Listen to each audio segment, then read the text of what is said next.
नमस्कार, साक्षीदार news channel मध्ये आपले स्वागत आहे। आमच्यात आत्मविश्वास आहे, पायाखाली जमीन आणि पाठीशी आकाश आहे। जमिनीमध्ये पाय रोवणी सह्याद्री सारखा ताट आहे। जाऊन सांगा त्या विरोधी गटारांना, आता तुमची सुजातदादाशी गाठ आहे, आता तुमची सुजातदादा आंबेडकरांशी गाठ आहे। यानंतर यांना आपण ऐकण्यासाठी जमलो आहोत असे आपले सर्वांचे नेते आदरणीय सुजातदादा आंबेडकर साहेब यांना विनंती करतोय की त्यांनी आम्हाला मार्गदर्शन करावं।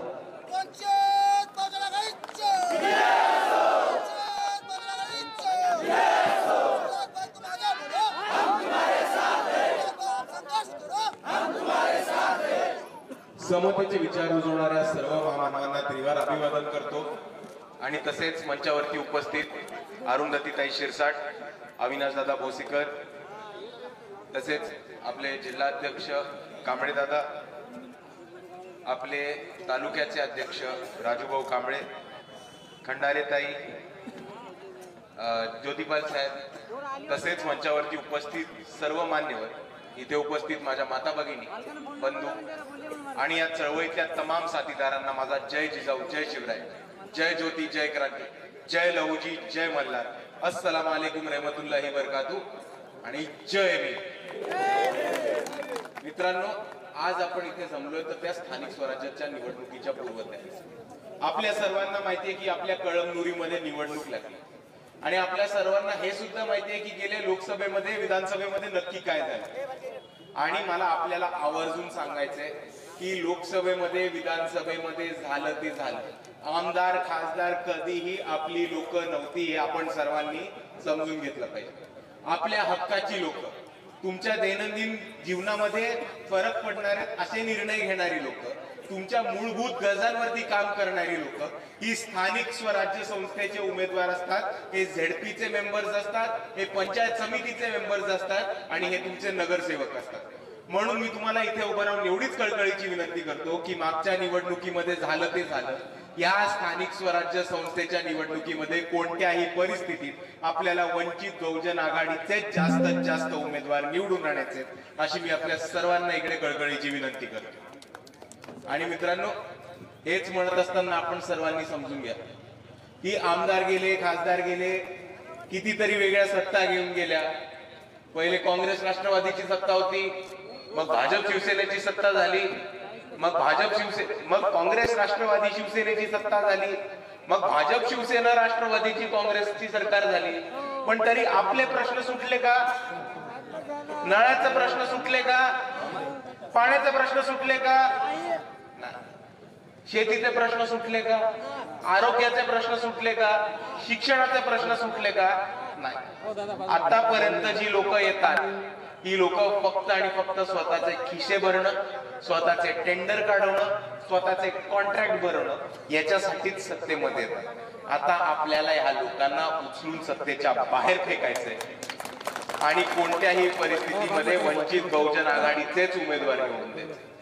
कारण आपल्याला अजून चांगलं पिण्याचं पाणी मिळत नाही, अजून शेतकऱ्यांच्या शेतमालाला हमी भाव मिळत नाही, अजूनही तालुक्याच्या ठिकाणी, गावाच्या ठिकाणी चांगले रस्ते मिळत नाही, अजूनही आपल्या कळमनुरीमध्ये एक चांगलं हॉस्पिटल उभं केलं नाही, जिल्हा परिषदेच्या शाळा ठिकठिकाणी बंद पडतायत। आणि ह्या परिस्थितीमध्ये आपले आमदार काय करतात? आपले आमदार त्यांचा दंड ठोकतात। आता या दंड ठोकणाऱ्या आमदाराला ठोकून काढण्याची जबाबदारी तुमच्या सर्वांची।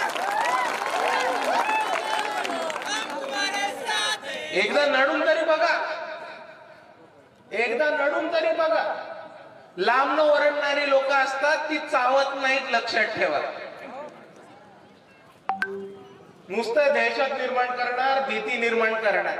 तुम्ही एकदा खेटलात आमदाराला की तो बरोबर पळी घरी जाऊन बसणार, हे लक्षात ठेवा। आणि तुम्ही लढून बघा, पुढे काय मदत लागली, पोलीस प्रशासनाची लोक आली किंवा त्यांच्या पक्षाची लोक आली तर मला फोन करा, त्यांना बघून घेण्याचं काम हे मी बरोबर करून घेतो। एका बाजूला आपले आमदार, दुसऱ्या बाजूला आपले मागचे जे आमदार होते। एका हॉस्पिटलमध्ये मृत्यू झाला म्हणून एका आदिवासी समाजाच्या डीनला संडास धुवायला लावणारे आपले हे माजी खासदार होते। आणि ह्या परिस्थितीमध्ये आपल्या सर्वांना आता ह्या सगळ्यांना बाहेर फेकायचंय आणि वंचित बहुजन आघाडीचेच उमेदवार निवडून आणायचे. कारण आपले प्रश्न, आपल्या मूलभूत गरजा आणि आपल्या दैनंदिन जीवनमध्ये ज्या गोष्टींनी फरक पडतो त्या फरक पडणाऱ्या गोष्टी ह्या आमदार खासदाराच्या हातात नसतात, ह्या स्थानिक स्वराज्य संस्थेच्याच लोकांच्या हातामध्ये असतात. आणि म्हणून मी आपल्याला सर्वांना सांगतो की वंचित बहुजन आघाडीचे कार्यकर्ते उभे राहणार आहेत आणि आपल्या सर्वांची जबाबदारी आहे की जास्तीत जास्त मतांनी वंचित बहुजन आघाडीच्या उमेदवारांना झेडपी असेल, नगर परिषद असेल, नगरपालिका असेल किंवा पंचायत समिती असेल, जास्तीत जास्त मतांनी वंचित बहुजन आघाडीच्या कार्यकर्त्यांना, उमेदवारांना निवडून द्यायची जबाबदारी ही तुमच्या सर्वांच्या खांद्यावरती. कारण आतापर्यंत जी लोक सत्तेमध्ये आली त्यांनी फक्त स्वतःचे खिसे भरणं आणि आपल्या सर्वांना लुटून खाण्याचं काम केलंय. आणि जर हे आपल्याला बंद करायचं असेल तर आपल्याला आपल्या हक्काची, आपल्यासाठी उभी राहणारी, आपल्यासाठी लढणारी आणि त्याचबरोबर एका हाकेवरती आपल्या मागे धावून येणारी लोक पाहिजेत. आणि ही लोक वंचित बहुजन आघाडीमध्येच मिळणार आहेत, तुम्हाला अजून कुठेही मिळणार नाही, हे आपण सर्वांनी समजून घेऊ. आणि दुसऱ्या बाजूला आपण महाराष्ट्राच्या राजकारणामध्ये काय चाललंय ते समजून घ्या. आपल्या सर्वांना डॉक्टर संपदा मुंडेंचं नाव माहिती असेल. डॉक्टर संपदा मुंडेंचे मृत्यू कसा झाला मी ह्याच्यामध्ये घुसणार नाही, पण डॉक्टर संपदा मुंडेंच्या मृत्यूनंतर काय झालंय आपण समजून घेतलं पाहिजे. डॉक्टर संपदा मुंडेंच्या मृत्यूनंतर एक गोरे नावाचे खासदार खूप अतिशय घाणेरडं वक्तव्य करतात. महिला आयोग जे महिलांच्या सुरक्षेसाठी उभं राहिलं पाहिजे ते महिला आयोग घेऊन डॉक्टर संपदा मुंडेंचं कॅरेक्टर असॅसिनेशन करतात, त्यांच्या कॅरेक्टरवरती प्रश्न निर्माण करतात. डॉक्टर संपदा मुंडेंचे चॅट, त्यांच्याबद्दल गोपनीय माहिती आणि त्यांची व्यक्तिगत माहिती ही अख्ख्या राज्यासमोर कशी बाहेर येते हा माझा महिला आयोगाला खूप महत्वाचा प्रश्न आहे. दुसऱ्या बाजूला जे गोरे घाणेरडं वक्तव्य करतात त्यांचं पाठ राखण करायला बरोबर देवेंद्र फडणवीस समोर येतात. तर आपण समजून घ्या की जेव्हा एका बहुजन समाजातली महिला पुढे येऊन शिकते, सवरते, डॉक्टर होऊन पुढे येते, मेडिकल ऑफिसर म्हणून काम करायला लागते आणि तिकडच्या प्रस्थापितांच्या बळजबरीपणाला, तिकडच्या प्रस्थापितांच्या दबावाला झुकायला नाकार देते, तेव्हा इकडची बीजेपीची व्यवस्था त्या डॉक्टरांचा मर्डर करते आणि त्याच्यानंतर त्या डॉक्टरांचं कॅरेक्टर असॅसिनेशन करून, त्यांच्या कॅरेक्टरवरती प्रश्न चिन्ह उपस्थित करून त्या व्यक्तीला संपवायचा प्रयत्न करते. हे आपण सर्वांनी समजून घेतलं पाहिजे. आणि ह्या परिस्थितीमध्ये जर डॉक्टर संपदा मुंडेंसाठी कोणी आवाज उचलला असेल तर तो फक्त आणि फक्त वंचित बहुजन आघाडी, अजून कोणी नाही. बाळासाहेब आंबेडकरांनी फलटण मध्ये जाऊन डॉक्टर संपदा मुंडेंच्या घरच्यांना भेट दिली होती आणि दुसऱ्या बाजूला महाराष्ट्रामध्ये महिला आयोगावरती मोर्चा काढणारा एकमेव पक्ष म्हणजे वंचित बहुजन आघाडी. उत्कर्षाताई रुपवते, वंचित बहुजन आघाडीच्या राज्याच्या प्रवक्ता, स्नेहलताई सोनी, वंचित बहुजन आघाडीच्या मुंबई प्रदेशच्या अध्यक्ष, या दोघींच्या नेतृत्वाखाली वंचित बहुजन महिला आघाडीने महिला आयोगावरती मोर्चा काढला आणि हा एकमेव मोर्चा होता जो संपदा मुंडेंसाठी या महाराष्ट्रामध्ये काढला गेला होता. आणि दुसऱ्या बाजूला मला एक प्रश्न विचारायचा आहे, देवेंद्र फडणवीसांना प्रश्न विचारायचा आहे जे म्हणतात की बीजेपीचा डीएनए हा ओबीसी. मला गोपीचंद पडळकरांना प्रश्न विचारायचा आहे, मला छगन भुजबळांना प्रश्न विचारायचा आहे की तुम्ही स्वतःला बहुजनांचे नायक म्हणवता, पण जेव्हा एका बहुजनांच्या मुलीवरती, एका बहुजन समाजाच्या डॉक्टरवरती अन्याय अत्याचार होतो तेव्हा तुम्ही का बिळात लपून बसता, तुम्ही त्यांच्या संरक्षणासाठी का पुढे येत नाही, हे आज इकडच्या जनतेला सांगून ठेवा. भाजप कितीही म्हटलं की त्यांचा डीएनए ओबीसी आहे ते खोटं बोलतायत, हे लक्षात घ्या. भाजपचा डीएनए हा ओबीसी नाही, भाजपचा डीएनए हा मनुवादी आहे, मनुवादी. आणि या मनुवाद्यांना कसं ठेचायचं हे इकडच्या आंबेडकरवाद्यांना बरोबर जमतं. आणि दुसऱ्या बाजूला मला अजून एक गोष्ट बोलायची की आपल्या सर्वांना माहिती असेल मागच्या 2 वर्षात 3 वर्षामध्ये मराठा आरक्षण आणि कुणबी कोट्यातनं मराठा आरक्षण ह्याच्यावरती एक खूप मोठा वाद पेटला. अविनाश दादांनी ह्याच्याबद्दल चांगल्यापणे आपल्या सर्वांना सांगितलं होतं, पण मला एक गोष्ट सांगायची की जेव्हा इतिहासामध्ये मराठा आरक्षणाची माहिती लिहिली जाईल तेव्हा ती 5 स्टेप्स मध्ये लिहिली जाणार आहे. किती स्टेप्स मध्ये? 5. पहिली स्टेप असणार आहे की भाजपनी ओबीसीचा कोटा पातळ केला आणि एक फालतू तकलादू GR काढून ओबीसी मध्ये मराठ्यांना आरक्षण देण्याचा प्रयत्न केला. दुसरी स्टेप अशी असणार आहे की कुणबी प्रमाणपत्र लग्नाच्या पत्रिकेसाठी किंवा AB फॉर्म असल्यासारखे प्रस्थापित श्रीमंत मराठ्यांना कुणबींचे प्रमाणपत्र इकडच्या भाजप सरकार वाटप सुटले.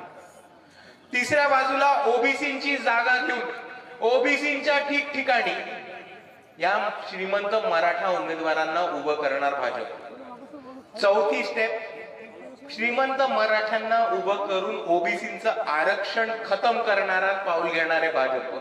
आणि 5व्या टप्प्यावरती इकडच्या शाहू फुले आंबेडकर वाद्यांच्या डोक्यावरती श्रीमंत मराठ्यांना प्रस्थापित करणारे हे भाजप आहे. आणि जेव्हा आपण ह्या 5 स्टेप्स बघू तेव्हा इतिहास दुसऱ्या बाजूला हे सुद्धा की या महाराष्ट्रामध्ये असं एकमेवच व्यक्ती होतं, या महाराष्ट्रामध्ये असे एकच नेते होते जे दिवस रात्र हे म्हणत राहिले की ओबीसीचं ताट आणि मराठ्यांचं ताट वेगळं राहिलं पाहिजे. बाळासाहेब नेहमी म्हणायचे की ओबीसीचं ताट आणि मराठ्यांचं ताट वेगळं राहिलं पाहिजे.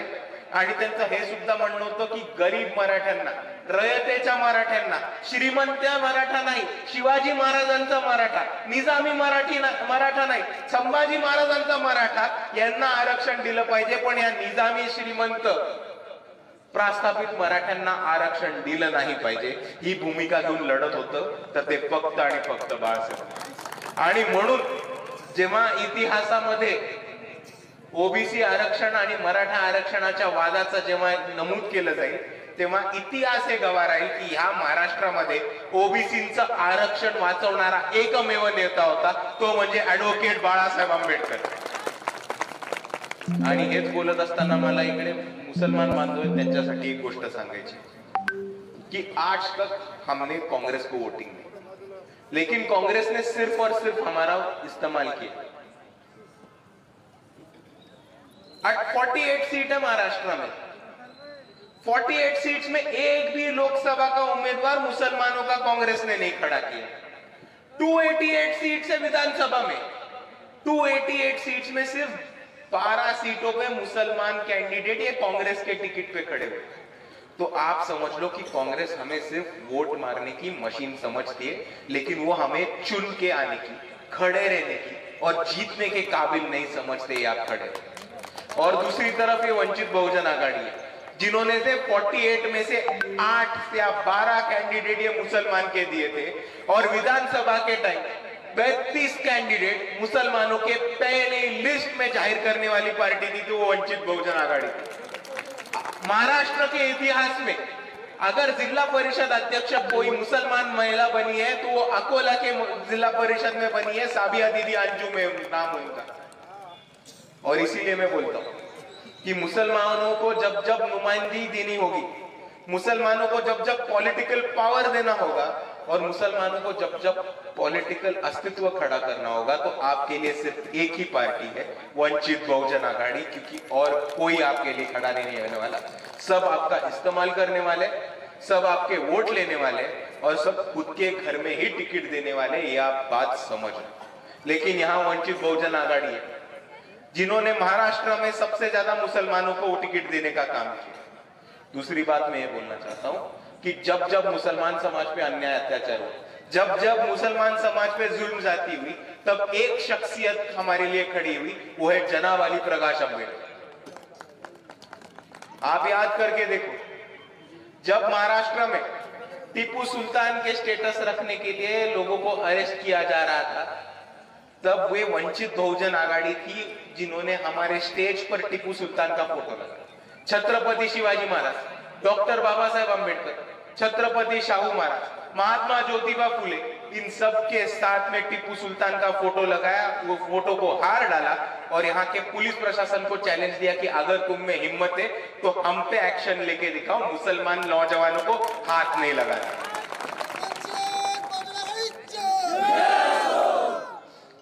पिछले महीने में जळगांव में एक सुलेमान शेख नाम का बच्चा मारा गया.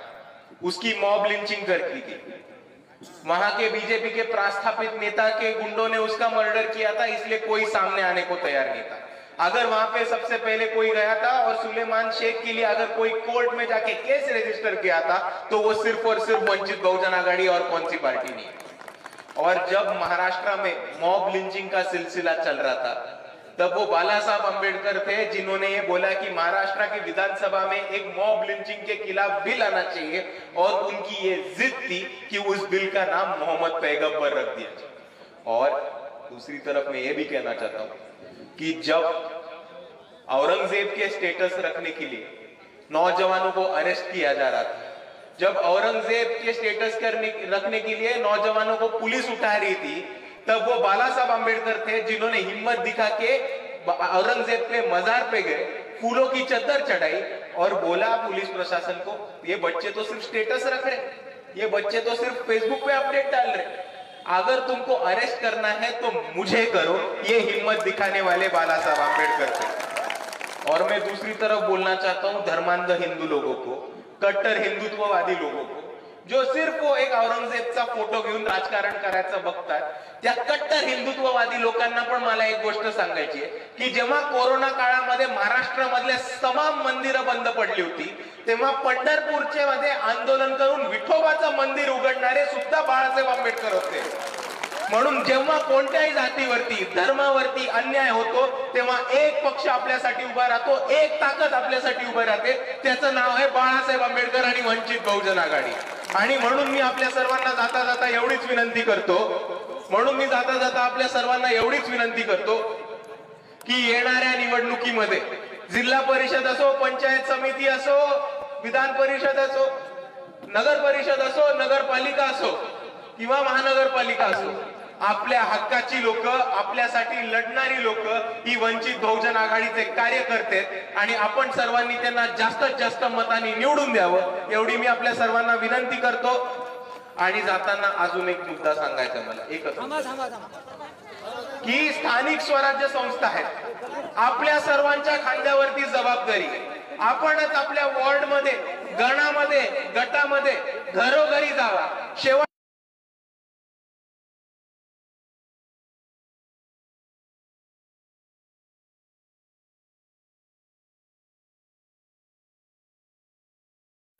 जय भीम, जय संविधान।